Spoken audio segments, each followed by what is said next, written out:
तो इस एपिसोड की शुरुआत ठीक वहीं से होती है जहां सेन का हाथ यूनर के अरमानों पर चला गया था। यूनर ब्लश करते हुए बोलती है, मास्टर आप मुझे हर्ट कर रहे हैं। सेन बोलता है, यूनर प्लीज मुझे माफ कर दो। वो बोलती है, मुझे दर्द पसंद नहीं है। सेन बोलता है, मुझे पता है। उनकी इन सब बातों को सुनकर यूनर और जनरल कुछ और ही समझ लेती है। यानतियन ये सब देखकर ब्लश कर रही होती है, जबकि जनरल वहीं पर बहुत गुस्सा हो रही होती है और वो अपने आप को कंट्रोल नहीं कर पाती और गुस्से से चिल्लाते हुए जाने की कोशिश करती है, लेकिन यानतियन उसका मुंह बंद करके नीचे बैठा देती है और बोलती है, जनरल तुम क्या कर रही हो? क्या तुमने वो पुरानी कहावत नहीं सुनी है, हमें दो कपल को डिस्टर्ब नहीं करना चाहिए? जनरल बोलती है, ये एक अलग मैटर है, ये शादी से पहले ये काम कर रहे हैं, इससे हर हाईनेस के रिपुटेशन का क्या होगा? यानतियन बोलती है, आवाज कम करो, तुम कुछ ज्यादा ही ओवर प्रोटेक्टिव हो रही हो, तुम्हें दूसरों के अफेयर में नहीं पड़ना चाहिए। जैसा कि तुमने अभी सुना, वह एक जेंटल मास्टर है, तुम चिंता मत करो। ये सुन जनरल शांत हो जाती है। यानतियन बोलती है, मुझे बात के लिए इनवाइट करने के लिए थैंक यू जनरल, नहीं तो मैं ये रोमांस सीन कैसे देख पाती, तुमको क्या लगता है? लेकिन जब वो जनरल की ओर देखती है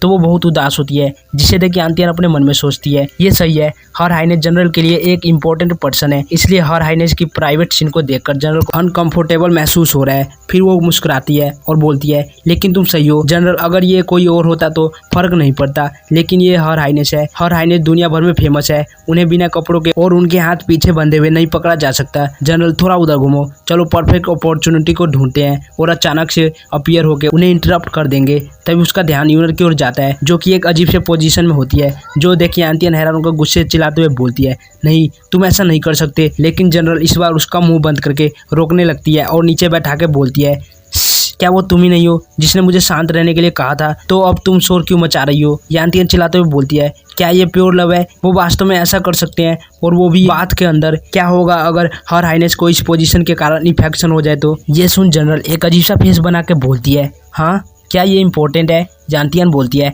इससे ज़्यादा इम्पोर्टेंट कुछ भी नहीं हो सकता, तुम ये नहीं जानती, लेकिन मैं केवल एक फ्यूचर टेलर से भी अधिक हुआ करती थी, मैं एक हाफ डॉक्टर भी हूँ। पिछले कुछ सालों में ऐसी औरतें रही हैं जो अपनी लापरवाही के कारण बीमार पड़ गई, उन सब की उम्र 28 से 30 के बीच थी। इसके अलावा डीमन सुप्रीम के पास एक्सट्रीमली यंग बॉडी है, जो एक विशाल ईंट के समान ताकत के लिए जाना जाता है। अगर वो केयरफुल नहीं होगी तो हर हाईनेस इंजर्ड हो जाएंगी, और अगर उनमें कुछ और जोड़ देंगे जैसे आंख पे पट्टी और गले में रस्सी। ये सुन के जनरल ब्लश करते हुए बोलती है, नहीं नहीं ऐसा नहीं हो सकता। तभी यानतियन जनरल का हाथ पकड़ के क्यूट सा फेस बना के बोलती है, इसलिए एक वुमेन होने के नाते हमें एक वुमेन की कठिनाइयों को समझना चाहिए, हमें ना केवल हर हाईनेस के रिपुटेशन की रक्षा करनी चाहिए, बल्कि इससे भी इम्पोर्टेंट उनके हेल्थ की रक्षा करनी चाहिए, हमें एक्सीडेंट के होने से पहले ही रोकना चाहिए। जनरल बोलती है, तुम ठीक कह रही हो। जिसके बाद वो दोनों सामने की ओर देखती हैं और फिर एक दूसरे को देखती हैं और अपने आंखों को बंद करते हुए खिड़की से अंदर कूदते हुए बोलती हैं, हमें माफ करना डिस्टर्ब करने के लिए। लेकिन जब वो सामने देखती है तो वहाँ कोई भी नहीं होता, जो देखिए दोनों कंफ्यूज होते हुए बोलती है,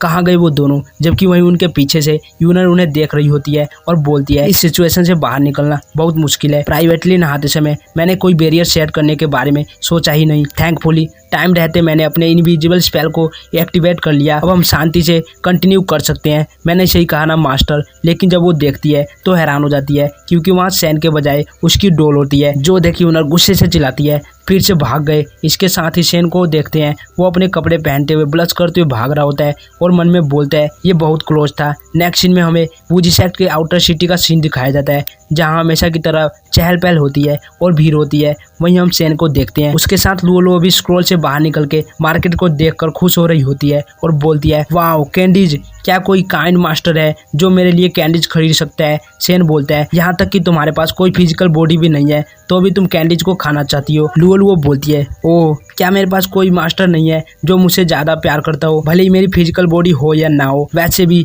हेवनली बुक के कारण बाकी लोग मुझे देख नहीं सकते, इसी वजह से लुओलुओ बाहर आकर घूम रही है। सेन बोलता है, मुझे तुम्हारी परवाह है, लेकिन क्या तुमको मास्टर से बिल्कुल भी सिंपैथी नहीं है? बात में अगर तुमने मुझे धक्का ना दिया होता तो फिर वो चुप हो जाता है। लुओलुओ बोलती है, अगर मैंने मदद नहीं की होती तो क्या पता मास्टर कब सीनियर सिस्टर को टच कर पाते। सेन बोलता है, ओह बच्चों को एडल्ट के मामलों में टांग नहीं अड़ानी चाहिए। ये सुन लुओलुओ अपना मुंह फुला लेती है और बोलती है, ये बात है, आप 100 सालों से सेकुलेशन में थे, दोनों सीनियर सिस्टर और लुओ अब बच्चे नहीं रहे। आप और सीनियर सिस्टर स्पष्ट रूप से प्यार करते हैं और इसमें कोई शर्म की बात नहीं है, तो आप मुझे छुपते क्यों फिर रहे हैं? मैं सच में इसे समझ नहीं पा रही। सीनियर सिस्टर आपको खा नहीं जाएगी, वो सिर्फ आपसे प्यार करती है। तभी सेन चलते चलते रुक जाता है, जिस कारण लुओ सेन से टकरा जाती है और गुस्सा करते हुए बोलती है, मास्टर क्या आप मेरी बात सुन भी रहे हैं? तभी वो सामने की ओर देखकर हैरान हो जाती है। हमें सामने 2 लड़कियों को दिखाया जाता है। ये वही लड़कियां हैं जिन्हें हमें शुरू के चैप्टर में दिखाया गया था, जो कि फ्लावर ग्रुप की मेंबर हैं और इनका नाम बाईजुई और बाई किंगर है। वहीं बाईजुई की हालत पूरी खराब होती है।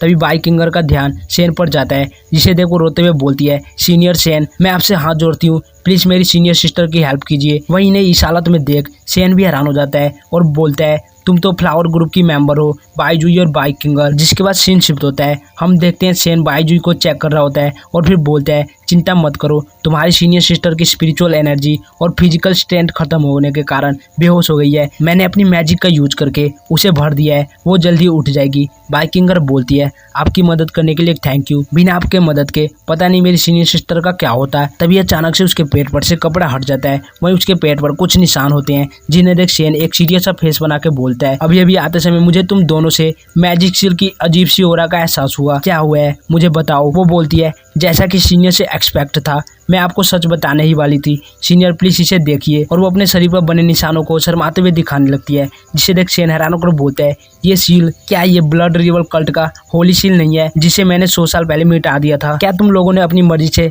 ब्लड रिवर मार्क को एक्सेप्ट कर लिया है? किंगर बोलती है, नो वे, मैं और मेरी सीनियर सिस्टर फ्लावर ग्रुप से हैं और हमने अपने असेंस्टर की शपथ ली है कि हम उन्हें कभी भी धोखा नहीं देंगे या अपना सेक्ट नहीं छोड़ेंगे। सेन बोलता है, तो फिर तुम्हारे शरीर पर ब्लड रिवर कल्ट का मार्क कैसे आया? क्या तुमने उन्हें ज्वाइन किया है? वो बोलती है, इम्पॉसिबल, ये पहली बार था जब मैंने और सीनियर सिस्टर ने माउंटेन पर ट्रेवल किया है। लुओ बोलती है, ओह ये स्ट्रेंज है, मैंने ऐसा कुछ कभी नहीं देखा है। मास्टर क्या ये दोनों लड़कियां स्पाई हो सकती हैं? सेन सोचता है, इन दोनों ने सैकड़ों लोगों के सामने अपना फेस दिखाया है, यदि वो वास्तव में स्पाई होती तो वो वूजी सेक्ट में वापस क्यों आती? सेन बोलता है, जब फ्लावर ग्रुप के मेंबर सेक्ट से बाहर ट्रेवल करते हैं तो उन्हें मास्टर की हैंड राइटिंग ऑर्डर लेना होता है। क्या तुम इस प्रोसेस के दौरान ब्लड रिवर सेक्ट में इन्वॉल्व हुई? किंगर बोलती है, ये कैसे हो सकता है? तभी उसे कुछ याद आता है। वो बोलती है, हम मास्टर के ऑर्डर से कॉन्टिनेंट के सेंट्रल पार्ट में मेडिसिन हर्ब के लिए आए थे। इस ट्रिप के दौरान हम वूजी सेक्ट से गुजरे थे, उस समय हम मुसीबत में थे जिससे आपने हमें बचा लिया था। इसके बाद मेरी सीनियर सिस्टर और मैं ईस्ट की ओर ट्रैवल करने के लिए निकल गए, लेकिन वहाँ के एक विलेज में बहुत से ब्लैक रोब पहने बंदे थे जो कि ब्लड कल्ट के लोग थे। वो लोगों को जबरदस्ती अपने सेक्ट में जोड़ने के लिए उन पर ब्लड पैटर्न का ठप्पा लगा रहे थे, जो बहुत टॉर्चर और पेनफुल जैसा था। उन्होंने 7 साल के बच्चे तक को भी नहीं छोड़ा। जब मैं और मेरी सीनियर सिस्टर विलेजर्स को बचाने के लिए सही समय का इंतजार कर रहे थे, तब हम पकड़े गए। वो सभी हमारा पीछा करने लगे। उस मुसीबत में मेरी सीनियर सिस्टर ने मुझे प्रोटेक्ट करने के लिए अपने मैजिक का यूज किया और एक फाइट के बाद हम उनसे दूर भागने में कामयाब हो गए। लेकिन जब हम खाली एरिया में पहुंचे तो मैंने देखा कि सिस्टर के बॉडी पर ऑलरेडी ब्लड रिवर कल्ट का मार्क लग चुका है। उस दिन फुल मून की रात थी और मेरी सिस्टर इतनी दुखी हुई कि उसने लगभग आत्महत्या कर लिया था। सेक्ट में वापस जाने का रास्ता लंबा था, मेरी कल्टीवेशन का लेवल बहुत कम था और मुझे डर था कि ब्लड रिवर सेक्ट के लोग हमें फिर से परेशान करेंगे। मैं अपनी सिस्टर को वूजी सेक्ट में वापस खींच लाई, इस उम्मीद में कि एम्प्रेस उन लोगों को रोक सकेगी, पर लकली मैं फिर से आपसे मिल गई। सेन बोलता है, तुम्हें शर्माने की जरूरत नहीं है, ट्रैवलिंग के दौरान ऐसे समय भी आएंगे जब तुमको मदद की जरूरत होगी। लेकिन अभी जो तुमने कहा उसके अनुसार सिर्फ तुम्हारी सिस्टर पर ही वो मार्क लगा था, तो फिर तुम्हारे ऊपर ये मार्क कैसे आया? लिंगर बोलती है, कल रात अचानक से मेरे शरीर पर ये मार्क उभर आया, शायद वो हमें से किसी को भी नहीं छोड़ना चाहते थे। सेन मन में बोलता है, ये ट्रबल समय, ये blood river mark blood river cult के लीडर द्वारा लगाया गया रिस्ट्रिक्शन सील है। ये मार्क जिस पर्सन पर लगता है उसकी सारी स्पिरिचुअल एनर्जी और फिजिकल बॉडी एक्सट्रैक्ट होकर लीडर के बॉडी में गैदर होने लगती है।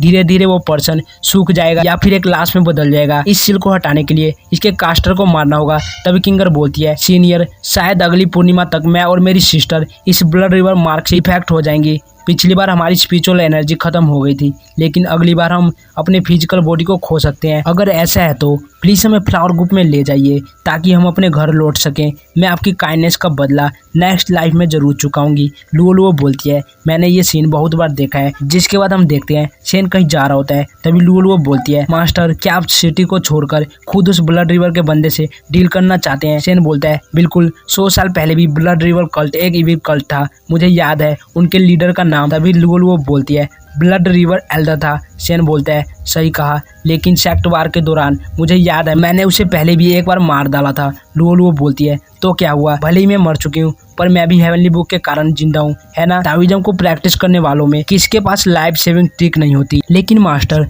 क्या आपके लिए इस तरह वार में जाना सचमुच ठीक है। शेन बोलता है कल्टिवेटर होने का मतलब ये नहीं है कि कोई भी जो चाहे वो कर सकता है। तुमने अभी अभी सुना कि ब्लड रिवर कल्ट ने एक ऑर्डिनरी विलेज पर हमला किया, क्या मुझे बस खड़ा होकर देखना चाहिए। लुओलुओ बोलती है मेरा ये कहने का मतलब नहीं है। शेन बोलता है तो तुम क्या कहना चाहती हो। वो बोलती है मैं तो सीनियर सिस्टर की बात कर रही हूँ। फिर वो शेन के सर पर मारकर बोलती है मास्टर, ये बूजी सेक्ट की टेरिटरी है, अगर उस लिटिल गर्ल ने जो कहा वो सच था तो क्या आपको लगता है कि सीनियर सिस्टर को इसके बारे में पता नहीं होगा। ये सुन शेन मन में सोचता है ये सही कह रही है। जब यहाँ तक कि उस लिटिल गर्ल को भी ब्लड रिवर कल्ट के निशान मिल सकते हैं तो यनर की तो बात ही छोड़ दो, वो तो एक एम्प्रेस है, उसे इसके बारे में जरूर पता होगा। फिर वो बोलता है वो हमेशा बुराई से नफरत करती है और डेफिनेटली वो इसे इग्नोर नहीं करेगी। लुओलुओ बोलती है क्या मैंने ये नहीं कहा कि अब हम बच्चे नहीं रहे, ऐसा करने के लिए सीनियर सिस्टर के पास अपने कारण होंगे। मास्टर को अभी ये बताने की जरूरत नहीं है कि हमें अब क्या करना है। इससे भी ज्यादा इंपॉर्टेंट बात यह है कि सीनियर सिस्टर के साथ इन चीजों की डिस्कस करें। सीनियर सिस्टर डेफिनेटली आपके वापस आने का इंतजार कर रही होगी। तभी शेन लुओलुओ की ओर देखता है और बोलता है ठीक है मैं वापस जा रहा हूँ। वही वो मन में सोच रहा होता है लेकिन अब मैं यनर का सामना कैसे करूंगा। जिसके बाद शेन घर के पास आके दरवाजा नॉक करते हुए यनर को आवाज लगाता है। तभी वो गेट खुलता है और अंदर से बहुत स्मोक निकलता है जो देख शेन पूरा कंफ्यूज होता है। यनर बोलती है मास्टर आप वापस आ गए, नहाने के बाद मुझे बहुत तेज भूख लगी थी इसलिए मैंने कमरे के अंदर ही एक छोटा सा किचन सेट कर लिया, मैंने आपकी फेवरेट फ्राई एग बनाई है। शेन सोच रहा होता है अभी अभी इतना बड़ा हंगामा हुआ था, मैं यूनर का सामना करने से डर रहा था लेकिन वो सिर्फ इस बात को लेकर चिंतित है कि मैं भूखा हूँ या नहीं। इसके बारे में सोचूं तो जब मैंने उस इविल स्पिरिट को देखा था तब यनर ने जनरल के साथ अपना सोल एक्सचेंज किया था और कभी भी मेरी तलाश करने के लिए खुद सिटी को छोड़कर बाहर नहीं गई। सेक्ट में जरूर कुछ इंपॉर्टेंट चीज होगी जिसने उसे पीछे खींच लिया होगा। क्या ऐसा हो सकता है कि यूनर को पहले ही ब्लड रिवर कल्ट के निशान मिल गए हो। फिर शेन बोलता है यूनर, तभी यूनर उसे चुप करवा देती है और बोलती है मास्टर क्या पूछना चाहते हैं। यनर को पहले से ही जानती है। मास्टर 100 साल पहले आपने कहा था कि आप चले जाएंगे और आप वास्तव में चले गए थे और मैं बहुत सैड हो गई थी, मुझे आपकी बहुत याद आती थी। जब मास्टर सर्कुलेशन में चले गए तो मैं उस चट्टान पर गई जहां आपको लगभग हर दिन उस जगह की सफाई करनी होती थी। मुझे उम्मीद थी कि एक दिन आप अपना मन बदलेंगे और सर्कुलेशन से बाहर आकर सेक्ट के साथ फिर से जुड़ेंगे, लेकिन अब आपको सर्कुलेशन में गए 1 महीने से ज्यादा हो गए थे। फिर एक दिन ब्लड रिवर का एंसेस्टर जिसे आपने मार डाला था वो अचानक मेरे सामने अपीयर हो गया। न केवल वो मरा नहीं था बल्कि उसने अपने मैजिक का यूज करके मुझ पर ब्लड रिवर मार्क लगा दिया जिससे मैं कल्ट का फॉरबिडन व्यंजन बन गई। उस समय मैं पहले से ही एक कल्टिवेटर थी इसलिए लॉजिकली मुझे डिसएडवांटेज में होना चाहिए था, लेकिन मुझे इस हद तक सरप्राइज कर दिया था कि मैं मूव तक नहीं कर पा रही थी। सडनली मैंने नोटिस किया उसके हाथ में एक लाल खोपड़ी थी जिस पर ब्लड रिवर की सील लगी हुई थी। वो खोपड़ी न केवल डरावनी लग रही थी बल्कि एक इविल ऑरा भी रिलीज कर रही थी। मैं डिटरमाइंड हो गई थी ये खोपड़ी एबनॉर्मल है इसलिए मैं इसे तोड़ने का ट्राई करने के लिए अपने मैजिक का यूज करने की मौके की तलाश कर रही थी। किसने सोचा होगा कि ब्लड रिवर एल्डर खोपड़ी की रक्षा करने के लिए अपने स्पिरिचुअल फेटस का यूज करके भाग जाएगा। उसके बाद उसकी एक भी न्यूज नहीं आई, मानो जैसे वो अर्थ से गायब हो गया हो। शेन बोलता है लाल खोपड़ी, फिर मन में सोचता है यूनर के अकॉर्डिंग ये खोपड़ी इस बात का रहस्य है कि ब्लड रिवर एल्डर ने कैसे अपनी जान बचाई। क्या ये कल्ट की सेक्रेट ऑब्जेक्ट हो सकती है?